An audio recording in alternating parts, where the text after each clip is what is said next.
Nakita ko yan. Huwag kayong malilito hindi ako kandidato. Gusto ko lang po kayong pasalamatan sa inyong pagdalo dito sa ating munting victory party. Chinese New Year party. Kahit singkit po ako, wala po akong alam sa Feng Shui. Ang alam ko lang naman ay Chinese New Year na, Year of the Snake na, at malapit na rin ang halalan.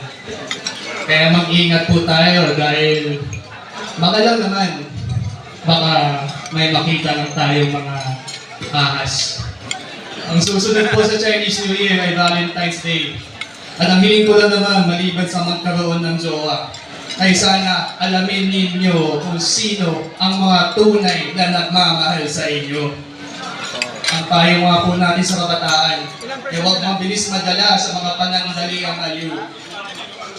Kaya naman mga kasama, huwag po kayong mabilis mahulog sa mga akap na kung sino-sino. Huwag din po tayo mabilis maniwala sa mga paninira ng mga nagsiselos. Si Mayor Isko raw ay mangiiwan. Siya raw ay hindi tapat at totoo.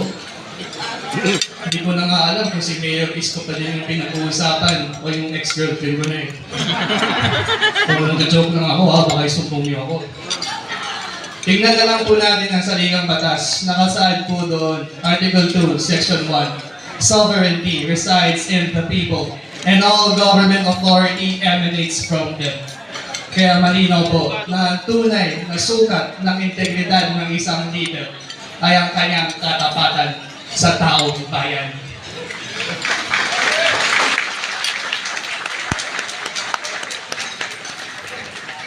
At kung meron naman talagang nangiwan dito, sila po ang nangiwan ng kanilang tungkulin para sa tao at si Mayor Isko Moreno lang ang nanatiling tapat at totoo sa kanyang misyon para sa mga Manileño.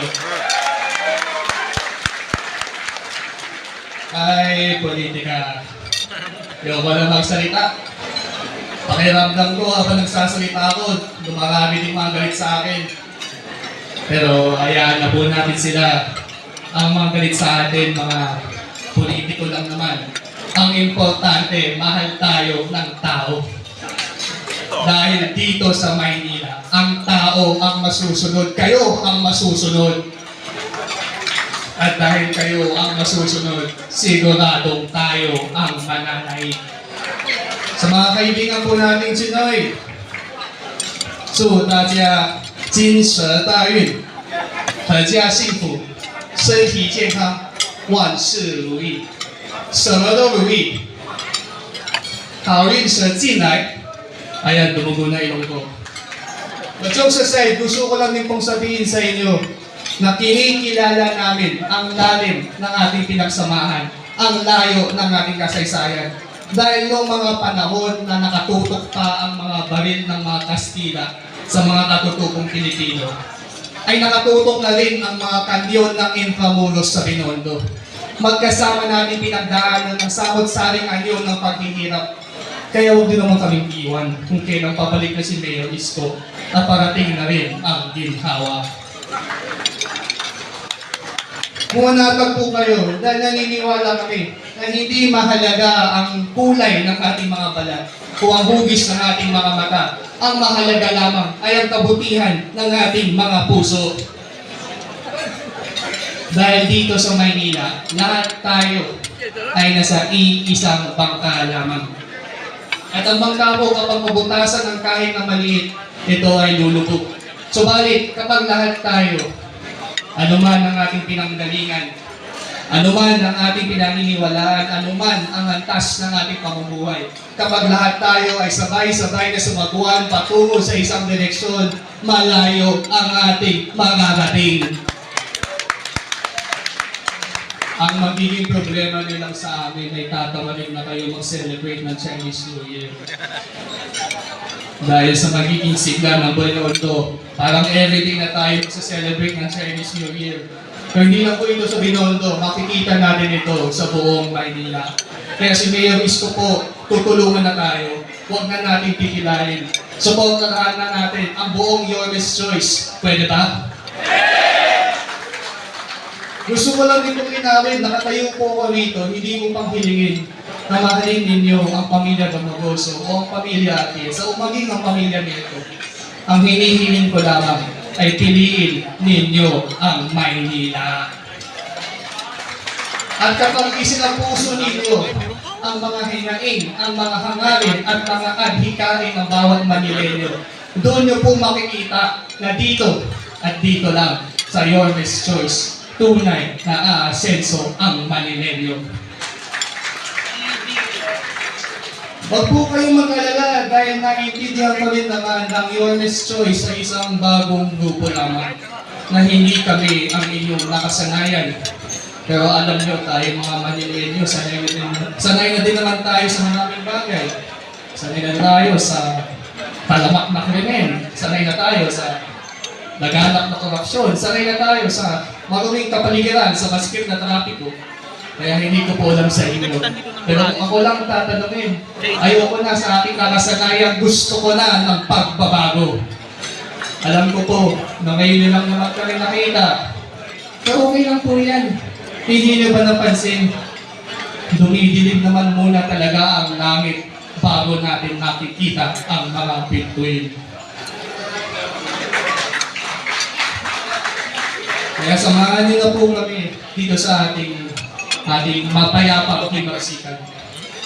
Kailangan po namin ang inyong tulong dahil itong mundo natin, bagaman walang imposible, na wala din pong sigurado. But there's one thing I can promise each and every one of you here today.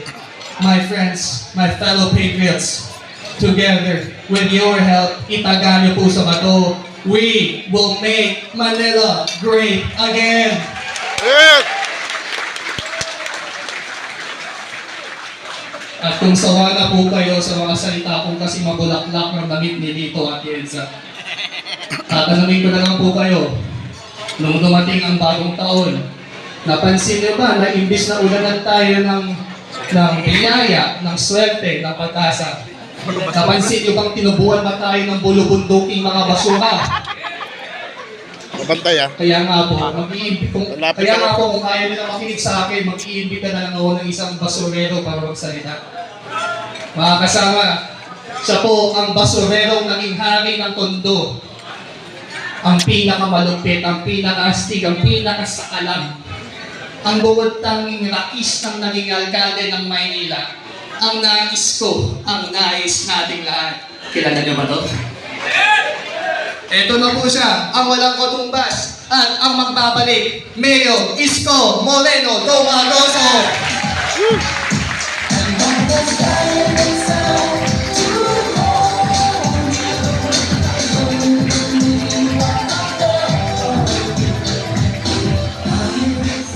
Thank you. Maupo po kayo. Maraming salamat sa ating pagkakapakilala. May future na tayo na pwede magaling na lingkod bayan dito sa Tercera Distrito. Chairman C, palakpakan natin.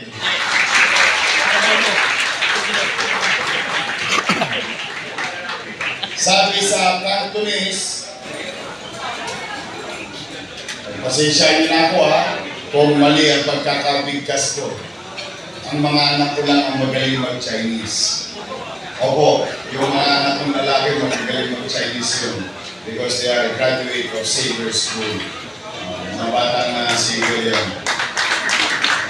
Patry ko Kong He Pat Choy, sabi sa Cantonese. Tama ba? Gong Si Pat Ka. Pat Sa. Tama ba? Kong He Pat Sa. Kong He Pat Sa. Sa amin na ba mga Pilipino? Penny Tigoy.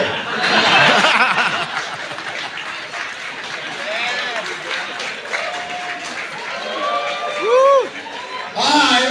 Hi! Hello! Hi! Ano, napagod ba kayo maglakad?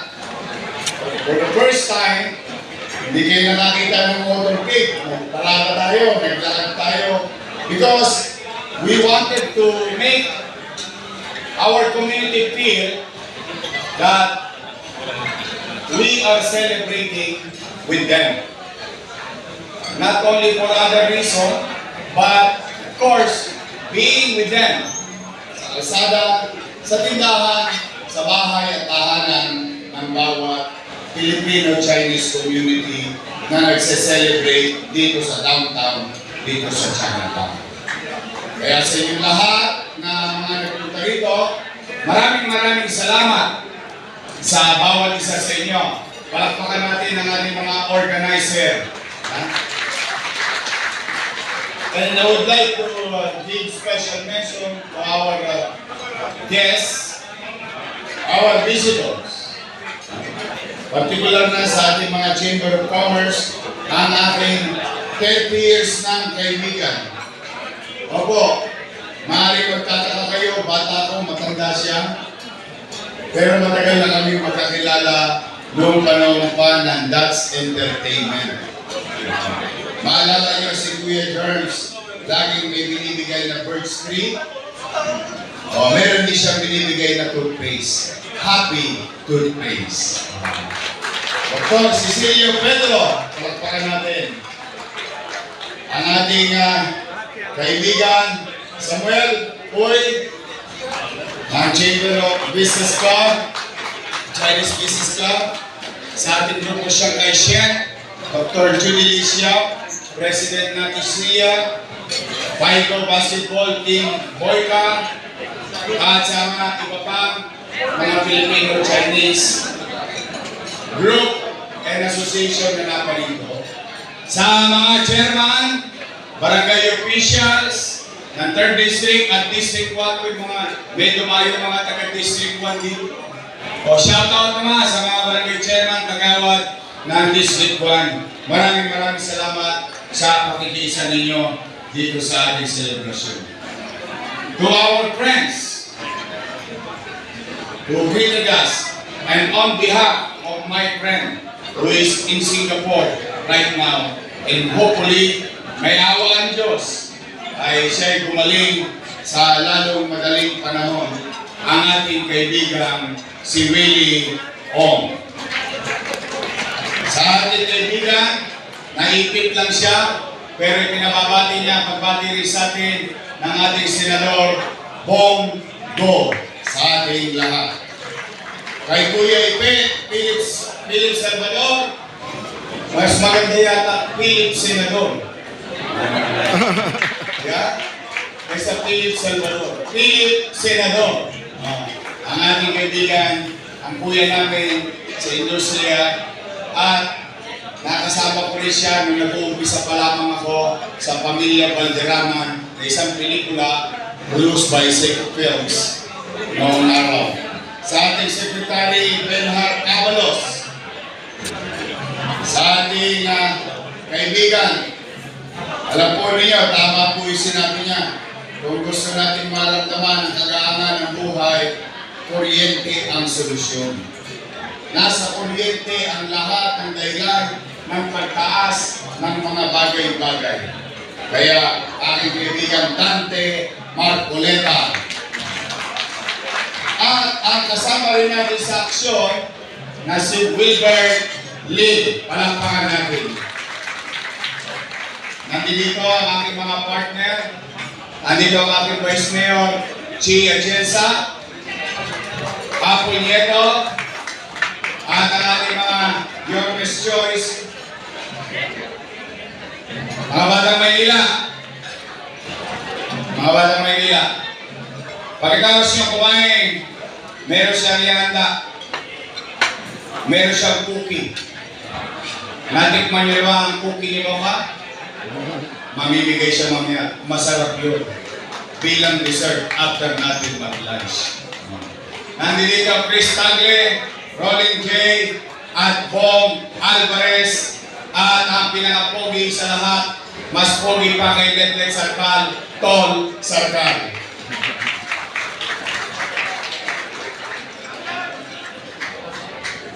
At siyempre, kung ako'y may partner sa Vice Mayor, as Vice Mayor, no? Ako naman, may tunay na partner. Gusto ko lang ipakilala sa inyo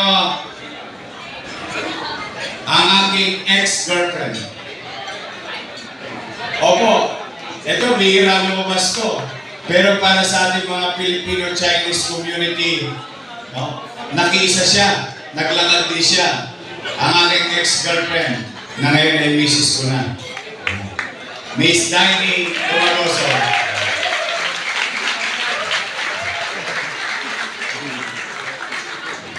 Today we are celebrating New Year for our Filipino-Chinese. Naririnig niyo ba sa likod? Pwede ba kisuyo para makita ko naman sila? Ayan. Beta lang kayo sa Getly. Okay lang. Sa mga full-blooded na kapwa ko Pilipino, this is for you. I would like to remind you our long history and heritage with our Filipino-Chinese community here in Manila. One, it's the largest in the world. It's the biggest Filipino-Chinese or Chinatown in the world. But to my fellow full-blooded Filipino, maybe hindi lang natin napapansin. But let me take this opportunity to share to you the name Ongping or Ongping Street. Mas kilala natin sa Binondo. At hindi natin pwedeng kalimutan ang bagay na ginawa niya sa kanyang kapwa Pilipino. Si Roman Ongping is a Filipino-Chinese individual. Of all his resources and ability, tumulong siya para makamit natin ang masayang araw na ito na sama-sama tayong nagse-celebrate. He spent all his resources to help the revolution, the Filipino revolution against the Spaniards and Americans. Just so you know. In fact, if I am not mistaken, Mr. Ongping, may he rest in peace. Dahil at binurol na pinanandigan niya na siya lang ang Filipino-Chinese na laging nagsusuot ng barong ang pambansang damit ng Pilipinas. Yes, it's true. That's why I would like you to give para bang pagkilala sa ating mga kasama na mamamayan sa lungsod ng Maynila.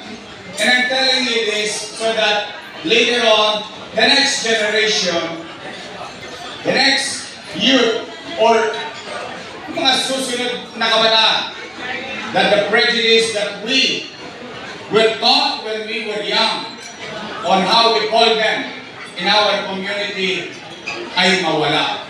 Sapagkat tayo, katulad ng sinabi ni Samuel kanina, while it is true that he has blood in his vein called Chinese blood, but in his heart and all other Filipino-Chinese living in the city of Manila, here in Chinatown, ang puso nila ay pusong Pilipino. So, now, Year of the Snake. Ang sabi daw, ang ahas ay pusang nagbabalat para may bago siyang magandang aura. Now,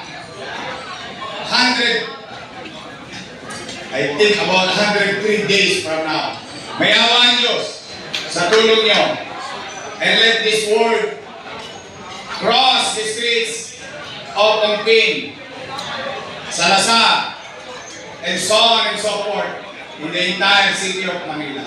To our fellow Filipino Chinese, pumanatag kayo, may awa ang Diyos. Sa tulong nyo, someday, muli nating lilinisin, pabalatan, tulad ng isang ahas ang lungsod ng Maynila upang makita ulit ang kanyang ganda at kinang. I guarantee you, in my own little way, what you have experienced with regard to cleanliness, orderliness, at kapanatagan ng pamumuhay sa lungsod ng Maynila na naranasan ninyo noong panahon ko ay muli kong ibabalik sa bawat kalsada, Esquina, Callejon at Boulevard ng ating lungsod. So muli, huwag kayong mawawalan ng pag-asa. Tama ang sinabi ni Chairman C. kanina. Together, I for one cannot do it alone. But together, we as Manilans, we can make Manila great again.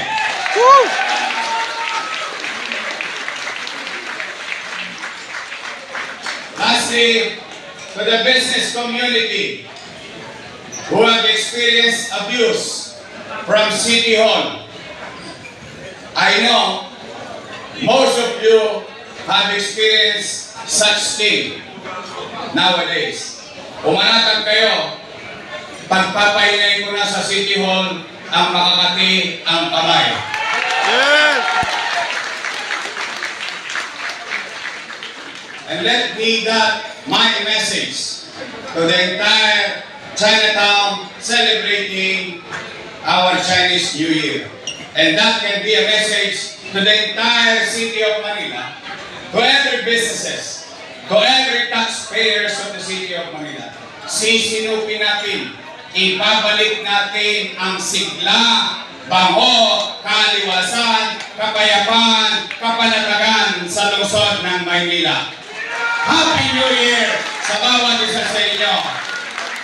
May awa ang Diyos, manganaraos tayong muli. Maraming salamat. Pagpalain naman kayo ng buong may kapal. Manila! God first. Thank you. Maraming salamat po muli. Palapakan po natin, Norte Isko Moreno Domagoso. Kainin po, Vice Mayor Chi Atienza. Kainin po ang ating po mga magiging senador. Andiyan po ang ating magiging senador Dante Marcoleta. Ang ating magiging senador, Senator Pino